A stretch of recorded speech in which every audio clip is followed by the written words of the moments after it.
Hello, everyone, and welcome back to another episode of Sports Daily College Basketball. It's episode 133. I'm your host, Sean Vowells. I've got Joe Meade with me.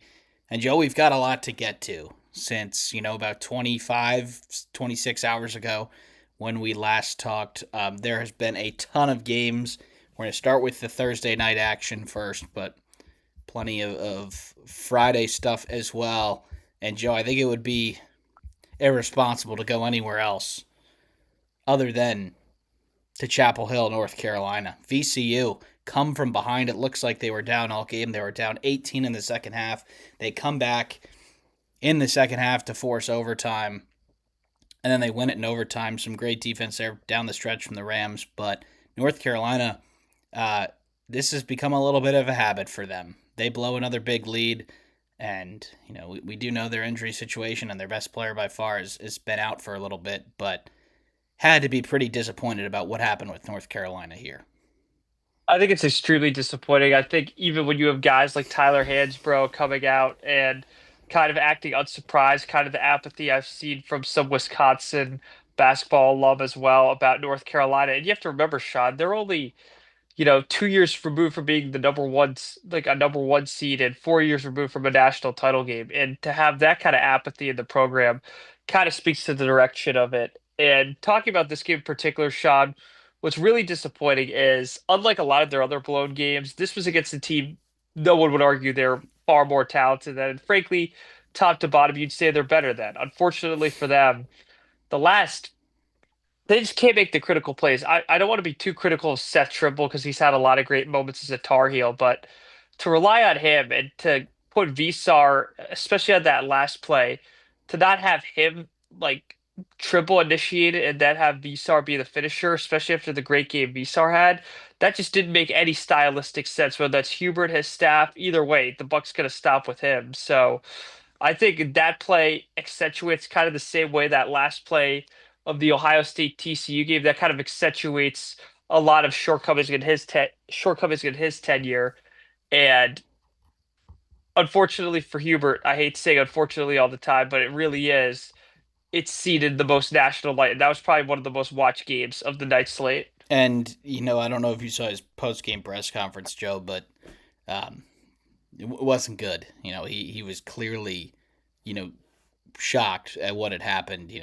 They said, "Why did you cut your rotation to a 6 man in the second half?" And he basically went, "I made the decision to do that." Like, okay, but yeah, majorly disappointed here. Obviously, VCU had some nice guards, and Hill with 34 off the bench.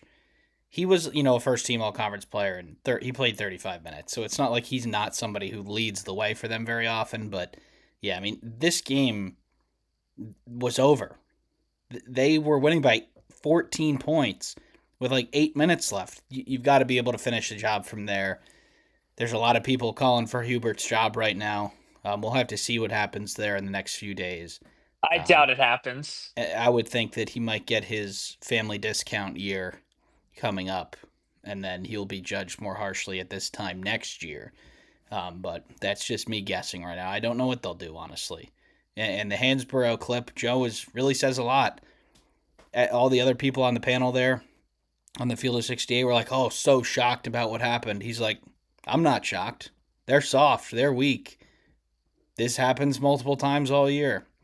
So, unfortunate for them, they will be going home without a tournament win. Um, Second straight year. I know they had the first four win last year, but second straight year too. That's what's really remarkable. and then they missed the tournament the year before that. So, it's been quite a while for North Carolina since they were truly at the top of the sport. All right, Joe, we had a few other things last night. The one that we'll go to next here is the one right below it here on ESPN. So we're going to do that. AJ DeBanza and BYU hosted Texas. Texas coming off of their first four-win in Ohio against NC State. They flew all the way out to Portland. We mentioned how hard that would be. It wasn't. Longhorns win 79-71. Vokietitis has a double-double. DeBanza has 35 and 10, but it's nowhere near enough. Obviously, Texas has had a little bit of a resurgence here late after a really poor end of the regular season, but you have to be left wondering if BYU should have done a lot more this season with the best freshman in college basketball. Yeah, I mean, I think that's a fair criticism. I also think it's fair to point out that Richie Saunders getting hurt in February, I think really inhibited this team. You're talking about a 17, 18 point a game scorer, and I think the unspoken veteran and leader on that team going out as well. But in this game, Shaw, what shocked me was no one else really helped the Bonsa. Shaw Miller, I don't know whether he meant it or not. We can't guard him. Yes, he definitely meant it, but he really didn't care because no one else could really beat them. And if Debansa missed enough times, because spoiler alert, even though he might be the number one pick, he's not perfect. Texas capitalized. Trayvon Mark and that entire offense could not be stopped. I mean, it was pretty ridiculous. You figure eventually BYU would come up with stops. It just kept surging and surging and surging. And frankly, we had two 11s beat a six already here, Sean. I think this one should not have been the one that happened, right? You had the Texas travel. You had the fact that a lot of people thought NC State would be in this game. Not a lot of people probably had specifically Texas moving past this game. And that kind of speaks to something we might talk about, hopefully not for Iowa State's sake. Iowa State and BYU lately have kind of like fallen flat in the tournament. I know BYU had the Sweet 16 run last year, but the year before with Mark Pope, right? That's one of the more picked teams to make a run. And this is the second time in 3 years they've really underperformed expectations, at least in March. The difference here, Joe, is that with the High Point and VCU upsets, they were losing like the entire game, and then when the other team got nervous, they couldn't shut the door and they stole it. This was not that from Texas. They led the entire way. They were the better team the entire way. They continued to score. It just the BYU formula is similar to like if you think about like the early 2010s NBA formula where you have two really good players and then a bunch of role players and that those players aren't good at defense. So you're going to get caught in some high scoring games. And, unfortunately for them, Debanza is a phenomenal player. It's amazing how efficient he is on what appears to be like inefficient shots, like contested mid ranges and, you know, really hard layups. But he continues to score at a pretty good rate. And obviously, I think he'll be the number one pick in the draft. Um, but yeah, I mean, the Saunders thing really, really, their season changed after that. He was their best all around player for sure. And on a team that's not good at defense, to take away their best defender, that means their defense is going to get worse. And that is what happened here. Okay, Joe, we've got two more storylines I want to get to from yesterday. One of them um, sort of involves your team. We'll get to that last. This 7-10 game that was last night between Texas A&M and St. Mary's, two of the wildly different situations in college basketball that you can get to. You have St. Mary's who love to, be in the half court and run slow tempo and just bury you under great half court sets. And then you have Texas A&M who, if it was up to Bucky McMillan, wouldn't run a single set all game. Just press and fire it up the court. And it was Texas A&M that controlled the tempo here, and they won the game, Joe, 63-50. A whole lot of discourse going online about St. Mary's and how they seem to get to this spot just about every year, and then when they face a team with a ton of athletes, their style doesn't work as well. So obviously, I think Texas A&M is a little bit of an extreme to the other end. But is that formula have a little truth to it for St. Mary's? Do you think? Unfortunately, I think it does. And I'm not saying they don't play a crazy out of conference. Just looking at their schedule this year, for example, they play they play Wichita State, Virginia Tech, they get destroyed by Vanderbilt. But that's really it, Sean. Gonzaga, I think, does a great job really challenging themselves. They go to Vegas. They play plenty of marquee teams year in, year out. And yes, I understand, excuse me, the Mark View brand and the lure of Gonzaga gets a lot of teams to play them. But St. Mary should not have much, like, it might have a harder time, but they shouldn't have much trouble finding good Yeah, I opponents. don't. There I are don't plenty think. of, I don't think they do. It's not the same no, story as the Miamis and the High Points. right. So this is a very good year in, year out net rated team, and a team most teams wouldn't hesitate to schedule. What I really despised in this game, the 18 turnovers, that's Yeah, what's that's ridiculous. not something It they looked like usually do. it looked like they had never seen a team like Texas A&M, and clearly it's because they haven't. And Texas A&M, it's no secret, guys. I think they're solid. I think I think under a first year staff, they've done a really good job just even getting back to NCAA tournament after the exit of Buzz Williams. But I'll tell you, it's not one of the more special teams in the SEC. Your regression from the mean shouldn't be that drastic, especially when you're favored, right? Or you're the favored seed. So I think that's more of a lesson in out of conference scheduling than anything. The UNC issue and Wisconsin issue, those are systemic issues that might have like a ton of potential like causes. This one I think is pretty simple. Schedule better, and I don't think St. Mary's will disbenefit from it. In fact, if they have a little worse record and they like go 1-3 in marquee games, I still think they get into the NCAA tournament, having the year they had in their own conference. And they're going to have to even more so next year, Joe, because Gonzaga will be leaving the West Coast Conference. Right. So it's going to be St. Mary's and, you know, like that's on early one bid league watch already. And I think they've done a decent enough job over the years of scheduling. Like they've played a couple of the good Mountain West teams every year. I think they are scheduled to play Gonzaga in the non-conference next year, so that should be a good game. But yeah, they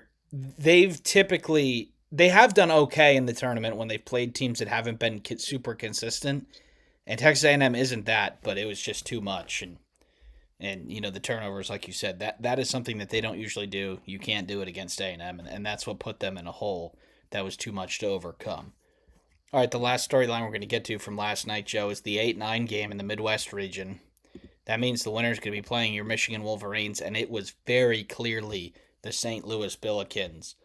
They win 102-77. They're up 17 at half. It was more of the same in the second half. Joe, what were your thoughts watching this one as a fan of a team that would play the winner? Yeah, what's funny is St. Louis, they get off to this hot 24-1 start. Then they stumbled into the postseason, Yeah. Sean. Let's call it what it is. They lost to three teams, I think, Dayton twice. Three teams they're probably better than. And, one in Georgia Mason, who metrically they're far better than. And they, So they lost by a ton in some of those games, too. yeah, but this game looked like kind of the St. Louis of old, right? Forcing teams into their style. And Georgia, I know they missed a lot of open shots and whatnot, but defensively, they just chose not to play it because, 60 plus points in the paint's absurd against any team, but a team as athletic and physical as Georgia was all year, it looked like they were playing like Michigan, seriously. Like they're playing a one seed caliber team. And I know Georgia's, I think it's been over 30 years since their last NCAA tournament win. And I think Mike White's done a pretty good job elevating the program from what he took over from Coach Crean. But man, I tell you, the two games they've been in the NCAA tournament under his tenure, they don't look like they belong there. And And it's not a this game where that should happen either.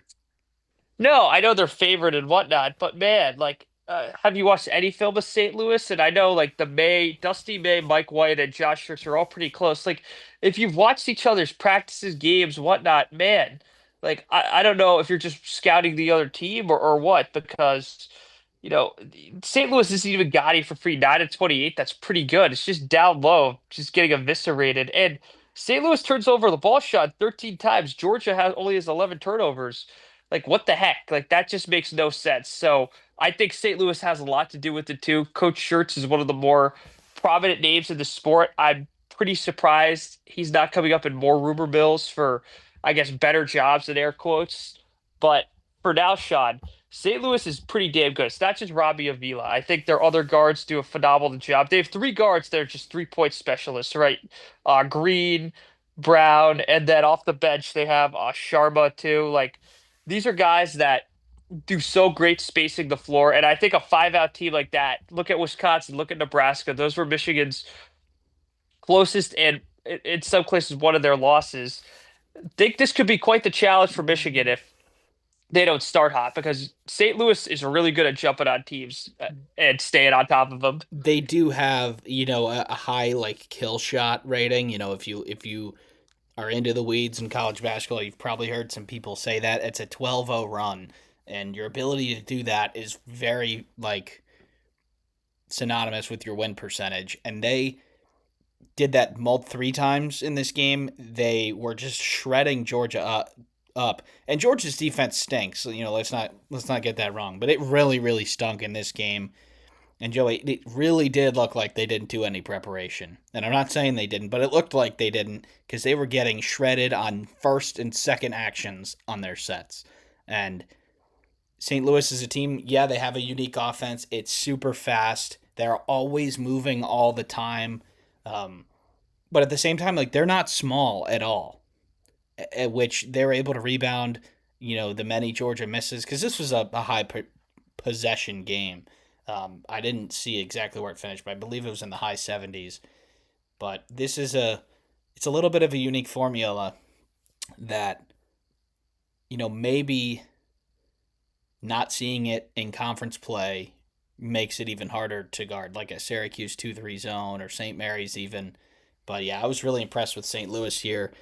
They, Joe, did not look great down the stretch of this season, like you said. I think it can be a little bit similar to Miami, Ohio situation where they knew, way more people were watching their games than normal and they had the pressure of the undefeated season. Now, St. Louis had one loss here, but that was not the team that played at the end of the season.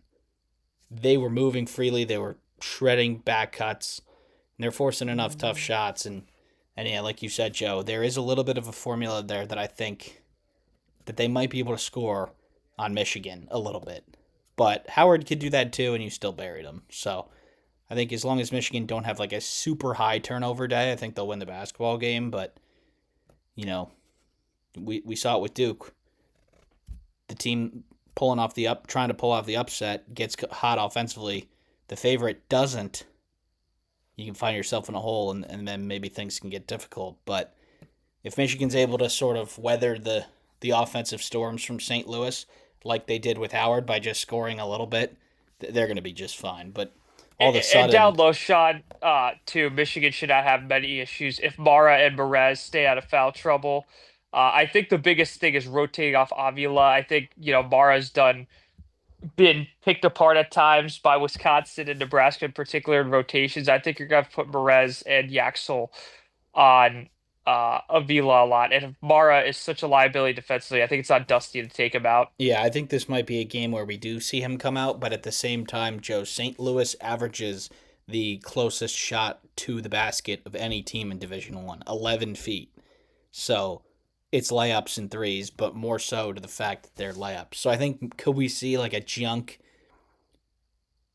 like zone from Michigan where Merez goes around with Avila and Mara just sits underneath the basket and you're playing, you know, box and one on I don't know. I think on one day rest maybe Dusty doesn't go crazy with it, but there is a way that they can pull them apart and find the holes because um that this is the second game in 3 days, like we've been saying, and the crazy adjustments don't really happen in that time. They'll happen in going into the first game of the site. So yeah, very intriguing. That is the first game tomorrow morning at 12:10 Eastern on CBS. Michigan against St. Louis. All right, Joe, we're gonna turn the page to Friday here, and we did just have a game go final. And then the last three games are starting here soon. So we're gonna go for about 10 to 15 more minutes, but we do have a few storylines from today. Number one, Joe, it's something that we've been talking about for quite a while. The assist record has been broken by Braden Smith. Early in this one, he got his second assist to break Bobby Hurley's record. Braden Smith is now the NCAA leader in assists. Looked like it was going to be touch and go for a minute there when the team wasn't playing so well, but they go on a Big Ten tournament run to get the extra games, and then they get the job done here. On the other hand, it was an impressive Purdue performance, 104-71 over Queens, but the record breaker happened too. Yeah, and this is what I expected out of Purdue for the beginning of the year. And it's really a repeat of what we saw in the Big Ten title game, except, Braden Smith hits 4 of 6 threes, kind of looking like himself from last year. So I think that's phenomenal news for Purdue. Again, it's Queens College, the comparable team we're going to see Purdue go against if they want to get back to that Final Four, especially with a big advantage should they get to Indianapolis? No, but I think TKR catching it near the basket that way, especially where Oscar Clough's pretty limited, even though he had 11 rebounds. I think that's phenomenal news for Purdue. And when the big three are clicking, Lawyer, TKR, and Smith, Clough doesn't need to do that much, right? Yeah. So I think was a phenomenal performance from the Boilermakers. We're recording early enough where we don't quite know who they're going to be playing yet, but my bold prediction is they'll be favored by 5 to 7 points in their next game, In at least. either of those, and the game has either just started or not started yet between Miami and Missouri, but we're not going to preview a game that hasn't.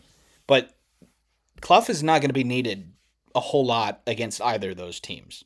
I think we might see a lot of TKR at the five because both those teams are not super small, but they do play smaller.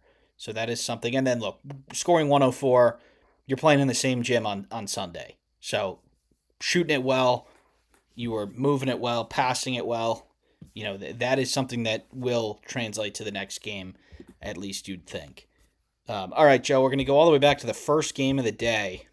And this was one that did not fail to disappoint. Both first games of the day have been brilliant. It was the Broncos from Santa Clara and Herb Sendek coming over to play Mark Pope and the Kentucky Wildcats. It looked like Santa Clara was going to win it, Joe, and Alan Graves hit a three with 3 seconds left to give them a 3-point lead. But then Otega Owe hits a 40-footer off the window to send it to overtime. And in the overtime period, Kentucky wins 16-11. This one was razor thin the entire way, but it's Kentucky that gets across the line. Your thoughts? Yeah, this was quite the game. I think Kentucky fans probably the biggest 180. I think they were literally 2 seconds away from having Mark Pope be the early stage Hubert Davis, especially with the way Coach Calipari left that program. But I got to tell you, Sean, uh, Kentucky, there was a lot of instances in this game where Santa Clara would get up 4 points, even 6 points, and you'd think, man, Kentucky's in it. And Otega Owe would save them. I was pretty shocked at how non-existent Kentucky's you know big men were in this game. I thought they'd have a lot bigger impact, but Denzel Aberdeen too, showing out.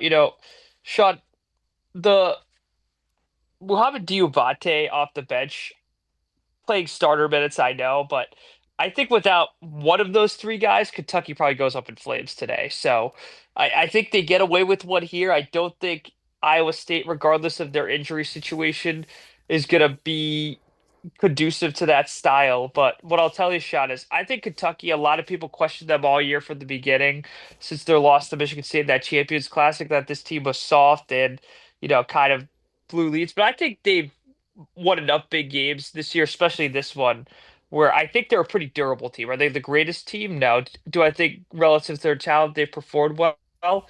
No, but I don't think you could question the mindset nor the resolve of this team. Yeah, they've had a ton of big comebacks, Joe, after getting seemingly buried. I think they have three 15-point second half comebacks, and then this one here, they have a ton of, or not like a seriously big comeback, but a couple of those pushes where. And then on the other end too, Joe, it looked like Santa Clara, or they were going to shake Santa Clara a few times, and they didn't let them either. My takeaway from this game was is that this was like a true coin flip game. I think they could play 10 times, and each team would win 5 of them. Like, this Kentucky team is just not that good. And they have, like, consistently, they'll have a good stretch where, they'll win a media to media timeout 11-4, and you'll be like, all right, good effort, Santa Clara, but Kentucky's going to win this by 15. But they kept coming back. Kentucky couldn't shut the door, and then, if Graves takes another pump fake and another sidestep, Santa Clara probably win this game. If Herb Sendek gets the timeout that he wanted to call, they probably win this game. In which surely they would have fouled if he got that, and some of the replays don't look the best for the referees. Especially the one that was looking right at him when he's, making the signal. But good on Kentucky for getting it in really quickly, too, because you can't go back and give him the timeout after he inbounds it. But that is a play that I think we'll be seeing quite a bit over the years when March Madness montages roll around. But, Kentucky does get to move on to the next round. They will play Iowa State, Joe, like you said. Iowa State did have a little bit of a tough one today. Now, the result was not. It was 108-74, a win over Nolan Smith and Tennessee State. But Joshua Jefferson probably their best player, left very early in this one. He came back with a cast on his ankle, but certainly his availability for Sunday is not looking good. Now, if they advance to next weekend, maybe, but a real damper on what was a pretty good day for Iowa State. Yeah, and I think, even with the freshman Toure going off with 25 averages 8 for the year for reference, pretty hard to be optimistic, not about the next game, but just about the run in general, right? This is a team that's heavily penciled in to get to the Elite Eight, in some cases even to the Final Four, assuming they get past the Michigan or whoever beats Michigan, whether that's St. Louis Tech or Alabama. But without him, Sean, that's going to be really difficult to get to that stage. So I do hope he gets back healthy for Iowa State. It's too early to tell what the deal is. Those I hesitate to make any comment on those because those vary from severe to, just a day by day. But really tough break for the Cyclones if that becomes a long-term thing. And even with him, I think Kentucky, like I said, Sean, they've beaten plenty of good teams this Yeah. year and been in games with plenty of teams. So, as a 2-7, this could be more like a 4-5 game if that makes sense, right? I think these teams are not necessarily evenly matched, but on a talent level, where Kentucky has shortcomings sometimes in shooting, defense, I think the talent like of Otega Owe, for example, like he did today, could certainly make up for that very quickly. If there's no Jefferson inside and it's Playta and Toure in there, they struggled at times with Tennessee State today. And no disrespect to them, but Malachi Moreno and Otega Owe driving and Mo Diabate and Yelovich, they're a little more formidable than that. So, that 7-2 game became a whole lot more interesting. I think Jefferson is probably the most valuable player to them. And the thing is, though, look, he's not the most mobile anyway. So if you can get him out there and he can give you 20 minutes, I think you try it. But, he was hobbling around with a cast after this game, so I wouldn't be too optimistic there. All right, Joe, we had a number of other favorites take care of business today, between Arizona and Alabama, Texas Tech, both Alabama and Tech pulling away a little bit late. St. John's leads early, doesn't look back. And then another favorite that absolutely nobody was rooting for was Tennessee. They took care of Miami, Ohio, 78-56. Um, the Red Hawks go 6 of 26 from three. It appears that the Cinderella season for Miami will come to an end at 32-2, but unfortunately for them in this one, they never really stood a chance. No, I think Tennessee from the get-go, kind of, what's impressive about both St. John's and Tennessee from the get-go, they just jumped on teams, right? A Yeah. lot of people like the Miami story. I think they did a great job. Coach Steele certainly should be in the running for some jobs, whether it's this year or next year. But from the beginning, though, both teams, I thought, just did a great job. And me and you talk about it all year, Sean, right? The underdog story, each media timeout, if they could stay in the game. Like, and then the last like few, that's when the doubt starts to creep in. You saw it happen to Wisconsin yesterday. You saw it happen to You almost happened with saw it happen VCU. to Duke yesterday. You almost see it happen to Duke, right? But I think these teams, and I really think playing later benefits you in that sense. You see that. You're like, all right, we don't even want a chance of this garbage. We're just going to take over. And good for Rick Barnes in Tennessee. Again, kind of like Kentucky, been through their bumps and bruises, but I still think overall a very good team. Yeah, and they do have like a serious amount of length and physicality, and Miami probably needed to shoot more threes. Honestly, like they got up 41 against SMU, they made enough of them. I'm really happy that Miami got to play in the first four, Joe, because if they had been in to the field of 64, I don't know if they get a victory. Like they don't have anywhere near the type of players to beat a 6 seed, I don't think, whether it was Tennessee or any of the other ones. But they were able to get their tournament win in a standalone spot on Wednesday night to prove that they deserve to be in. And look, it was a good matchup against SMU without BJ Edwards, who they were supposed to have. Like, I think that this whole situation ended up pretty good for Miami. Like they got people talking about the whole scheduling thing with Flynn Clayman, the High Point coach. Also, somebody's going to schedule him next year, and Yeah. now it might be in the fog or on the road in Lubbock or something like that. But they're not going to have trouble doing that next year. Um, in terms of other games, we had two Big Ten games that went final, pretty close to when we clicked record, Joe. And they were two narrow wins for Big Ten teams. Iowa beats Clemson 67 to 61. It was sort of exactly how I thought the game would go. Iowa jumped out to a double-digit lead at first. Clemson tried to go on a few runs, but they just couldn't string together enough makes. It's Bennett Sturts and Ben McCollum in Iowa who advance to the round of 32. Yeah, what's amazing, Sean, is you look at Bennett Sturts' stat line, it's pretty disgusting. 4 of Yeah, 17 he, from the he field. missed a lot of shots. Yeah, missed quite a lot of shots, and I think the game was there for Clemson. They Yeah, repeatedly got it down to two in the second half. They just could never sustain possessions. And what's amazing is you're like, oh, they probably turned it over. No, only three turnovers, which against Iowa is really good. A team as active with their hands as any in this Big Ten conference. But I gotta tell you, Sean, Iowa's playing with house money right now. yeah. That's what's dangerous about them. Do I think they're gonna beat Florida, who, you know, presumably will advance? Probably not, but I think Bennett Sturts doesn't go 4 of 17 again. That's my bold prediction. I think they can make this a game for a while. I just think, kind of like a lot of these 1-8 or 1-9 games, I should say, the the one seed's talent eventually will take over. So I think Iowa's best bet's to see if they could dumb Florida down, but I just don't really see it, unfortunately, for the Hawkeyes. But I do think, this is a great start to the Coach McCollum era here in Iowa City. And they, like, whatever happens in that game is okay, Joe, because they won a tournament game. Yep. And, this we don't really know how Iowa's going to look in the future. They have a lot of seniors. Bennett Sturts will be going to the NBA next year. Like, they had to do something with this roster because it's, I don't want to call it like a complete rebuild next year, but they're going to have to play a little bit differently.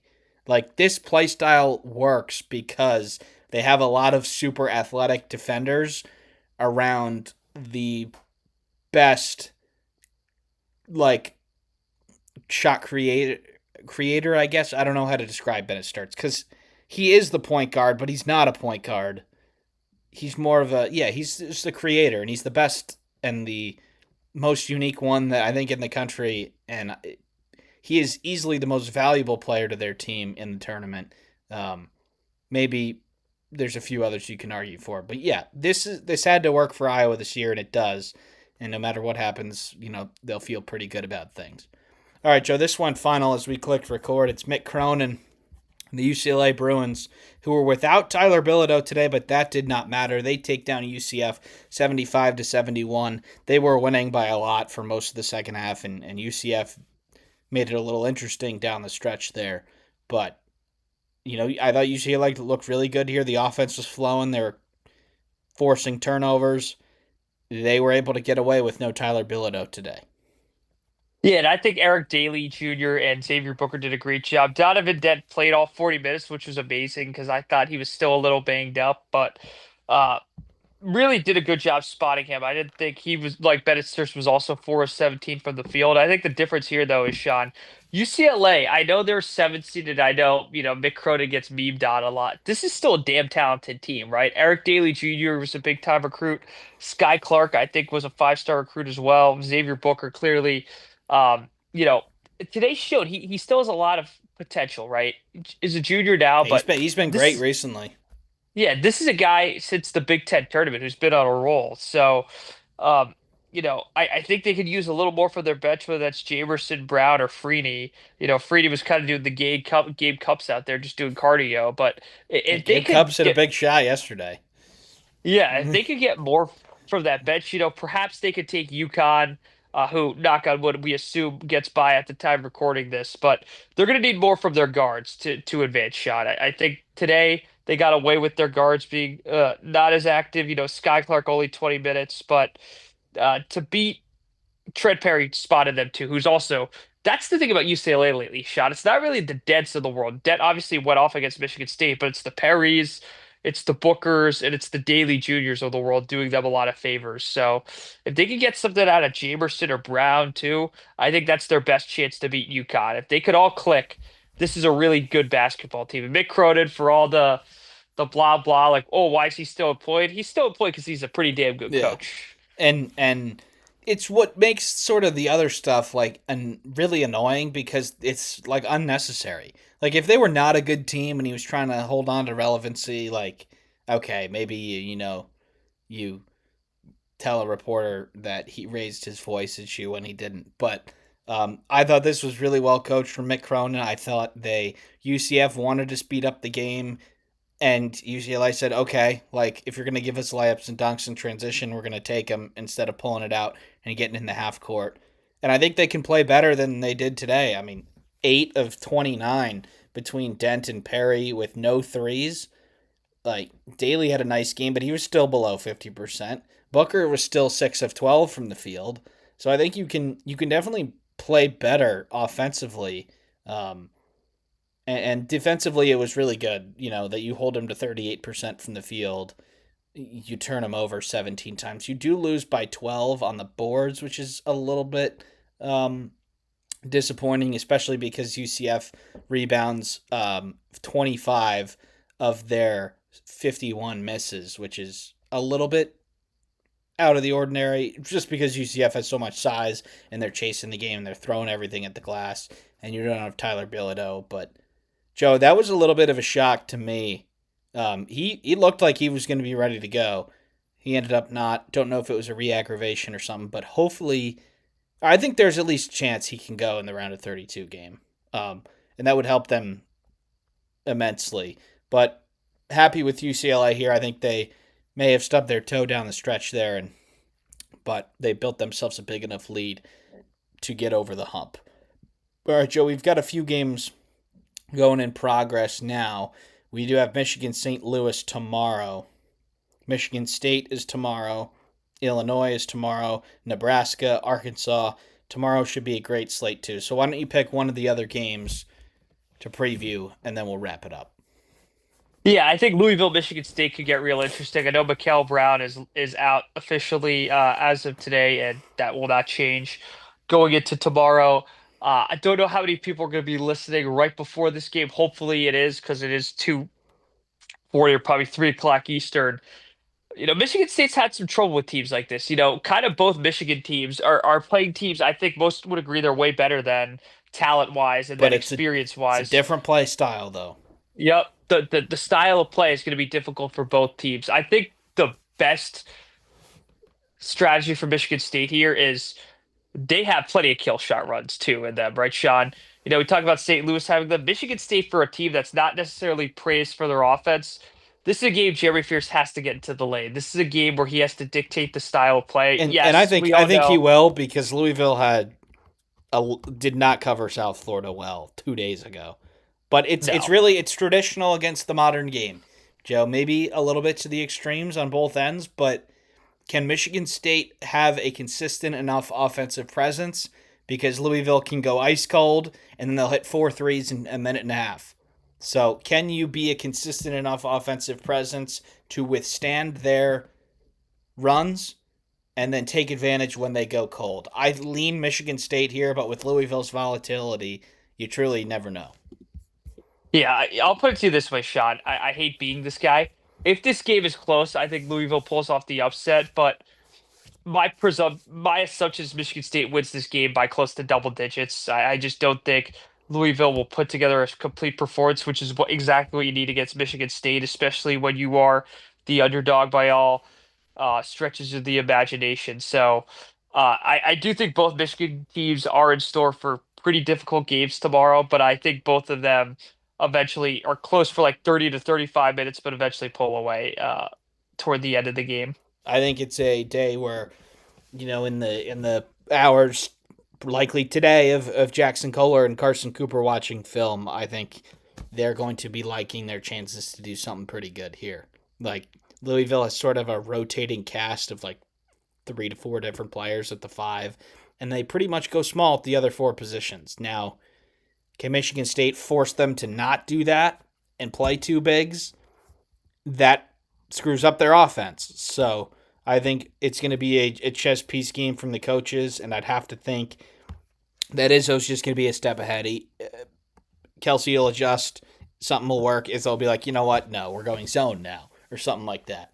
So I think we could see some zone from Louisville too on defense, especially how easily South Florida was able to get into the lane. And those South Florida players are good players, but Jeremy Fears is as good as getting to the lane as just about anybody in the country. So look for a few change ups and curveballs from Pat Kelsey on the defensive end.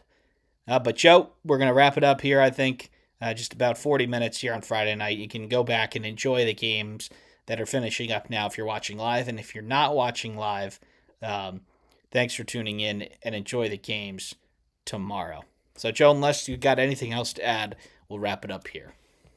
Nope, sounds good, Sean. Take care, everyone. All right. Thanks, everybody, for tuning in, and we'll see you next time.